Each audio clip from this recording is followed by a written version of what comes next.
आगे चलने से पहले चेतावनी है, डार्क साइकोलॉजी की तकनीकें एक दो धारी तलवार की तरह होती हैं। अगर इनका गलत इस्तेमाल किया जाए तो ये किसी की जिंदगी और मानसिक स्वास्थ्य को गहराई तक नुकसान पहुंचा सकती है। अगर आप इन तरीकों का इस्तेमाल किसी को नियंत्रित करने, उनके भरोसे का फायदा उठाने या उनकी कमजोरियों से खेल खेलने के लिए करते हैं, तो याद रखें कि इसका नुकसान सिर्फ सामने वाले को नहीं, बल्कि आपको भी हो सकता है। लेकिन इंटेलिजेंस से यूज करो तो आपको बहुत आगे ले जा सकती है। अब बात करें वो क्लासी और कॉन्फिडेंट वुमेन जो हर किसी के लिए अनअटेनेबल मानी जाती है, उसके दिल और दिमाग को अपने वश में कैसे किया जा सकता है। वो जो देखने में हमेशा एलिगेंट लगती है, वो कैसे आपकी तरफ आकर्षित हो इतना डीपली कि वो खुद आपके ऊपर रिसोर्सेज खर्च करने के लिए तैयार हो जाए, आपकी हर जरूरत को पूरा करने में खुशी महसूस करे। अब सबसे पहली चाल है आइसोलेशन। अगर आप उसे उसके दोस्तों और सपोर्ट सिस्टम से दूर कर दो तो वो पूरी तरह आप पर डिपेंडेंट हो जाएगी। ये चाल बेहद सटली चलनी होती है। एग्जाम्पल, इमेजिन करो आप कैजुअली कहो, तुम्हारे दोस्त तुम्हारे बारे में ये कह रहे थे जो मुझे बिल्कुल अच्छा नहीं लगा। ये स्टेटमेंट उसके मन में डाउट और मिसट्रस्ट पैदा करेगा और वो खुद ही अपने सोशल सर्कल से दूर हो जाएगी। ये टेक्निक्स सिर्फ साइकोलॉजिकल गेम्स नहीं हैं, ये आर्ट हैं जिन्हें सही तरीके से इस्तेमाल किया जाए तो आपको वो सब कुछ मिल सकता है जो आप चाहते हैं। नेक्स्ट चाल है रिवर्स साइकोलॉजी। किसी को इनडायरेक्टली वो करने के लिए मजबूर करना जो आप चाहते हो, इससे ज्यादा स्मार्ट कोई मूव हो ही नहीं सकती। जब आप किसी इंसान से कुछ अपोज करते हो तो उसकी नेचुरल इंस्टिंक्ट उसे वही करने के लिए प्रोवोक करती है। इमेजिन करो आप कैजुअली कहो, तुम तो कभी मुझे इम्प्रेस नहीं कर पाओगी। बस इतना सुनते ही वो खुद को प्रूव करने के लिए हर मुमकिन कोशिश करेगी। ये उसकी इंस्टिंक्ट है और यही साइकोलॉजी है। ये चाल सिगमंड फ्रॉइड के कॉन्सेप्ट रिएक्टेंस पर आधारित है। फ्रॉइड ने कहा था कि जब इंसान को किसी चीज से रोका जाता है तो उसकी इच्छा उसे पाने की और बढ़ जाती है। नेक्स्ट चाल है ट्रायंगुलेशन। ये एक ऐसी चाल है जिसमें जेलसी और इनसिक्योरिटी का इस्तेमाल किया जाता है। जब आप उसे सटली किसी और से कंपेयर करते हो तो वो खुद को प्रूव करने के लिए आपकी ओर और ज्यादा आकर्षित होती है। एग्जाम्पल, इमेजिन करो आप कैजुअली कहो, तुम्हारी दोस्त ने जिस तरह से बात की वो बहुत इम्प्रेसिव था। इतना सटल कमेंट उसके अंदर जेलसी पैदा करेगा और वो सबकॉन्शियसली आपकी अटेंशन रिगेन करने की कोशिश करेगी। ये टेक्निक इमोशनल कंपटीशन क्रिएट करती है और कंपटीशन हमेशा लोगों को ज्यादा इन्वेस्ट कराता है। और सबसे खतरनाक चाल है गैसलाइटिंग। ये एक ऐसी टेक्निक है जिसमें सामने वाले को उसकी ही परसेप्शन और मेमोरी पर शक करवा दिया जाता है। इमेजिन करो अगर वो वुमन किसी बात पर आपसे असहमति जताए और आप इतनी कॉन्फिडेंटली उसे डिनाई करो कि वो खुद ही अपनी बात पर डाउट करने लगे। इस टेक्निक पर आधारित रिसर्च ये साबित करती है कि जब इंसान की मेमोरी और परसेप्शन पर शक होता है तो वो मेंटली बहुत डिपेंडेंट हो जाता है। इसी डिपेंडेंसी को आप अपने फायदे के लिए इस्तेमाल कर सकते हैं। अब बात करते हैं दूसरी चाल की, जिसे कहते हैं लव बम्बिंग। क्या आप जानते हैं कि एक्सेसिव अफेक्शन और अटेंशन दिखाना किसी को इमोशनली मैनिपुलेट करने का सबसे आसान तरीका है? इमेजिन करो आप उसे इतने थॉटफुल गिफ्ट्स दो, उसकी हर बात पर इतना ध्यान दो कि वो खुद को सबसे स्पेशल महसूस करे। एग्जाम्पल, हर दिन उसे रैंडम कॉम्प्लीमेंट्स देना, उसे ऐसा महसूस कराना कि वो दुनिया की सबसे खूबसूरत औरत है। जब तक वो पूरी तरह आप पर डिपेंड ना हो जाए तब तक उसकी जिंदगी में एक इमोशनल हाई बनाए रखो, और जब डिपेंडेंसी बन जाए तब आप अपना कंट्रोल एस्टैब्लिश कर सकते हो। इस टेक्निक का जिक्र रॉबर्ट ग्रीन ने अपनी किताब द आर्ट ऑफ सेडक्शन में किया है।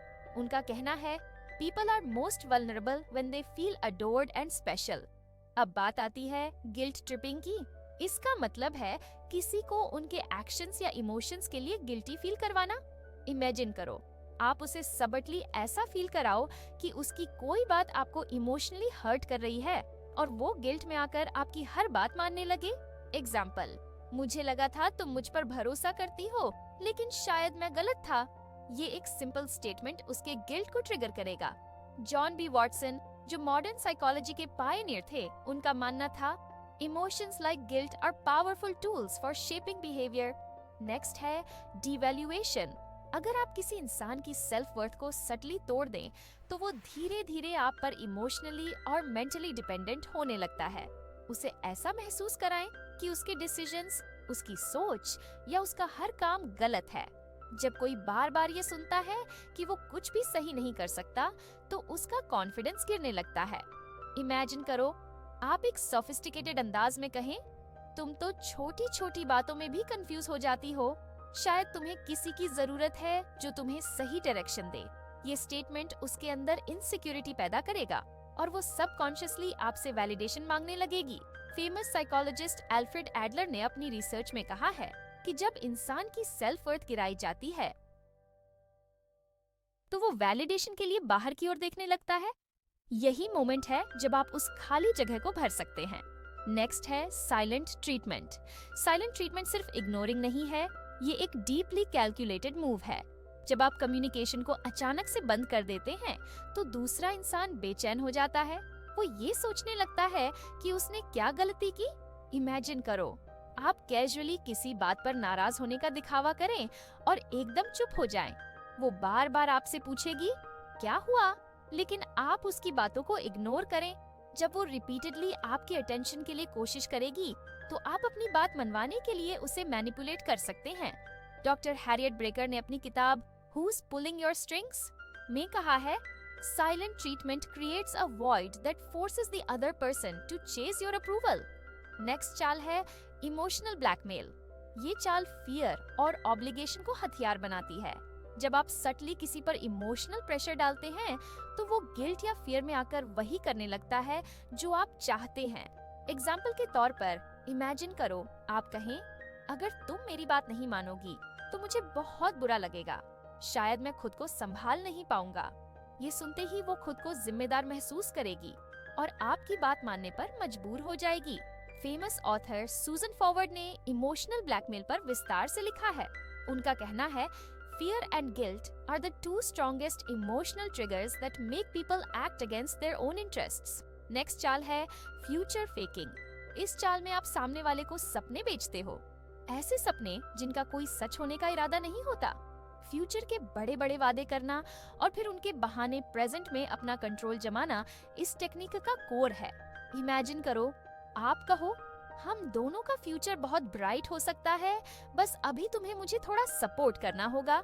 ये सुनते ही वो आपके साथ उस फ्यूचर को पाने के लिए हर संभव कोशिश करेगी।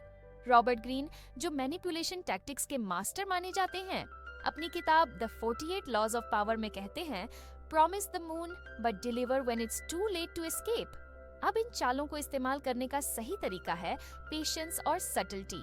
किसी भी चाल को ओवरडो मत करो। हर टेक्निक का इस्तेमाल सिचुएशन और उसकी साइकोलॉजी के हिसाब से करो। डेविड जे लीबरमैन की किताब never be lied to again में बताया गया है कि मैनिपुलेशन तब सबसे इफेक्टिव होती है जब आप अपनी स्ट्रैटेजीज को नेचुरल दिखाओ। अब सवाल उठता है कि इन सभी टेक्निक्स को मास्टर कैसे किया जाए। पहली बात, पेशेंस रखो। कोई भी चाल जल्दी में न चलो। ये चेस का गेम है और हर मूव सोच समझकर करनी होगी।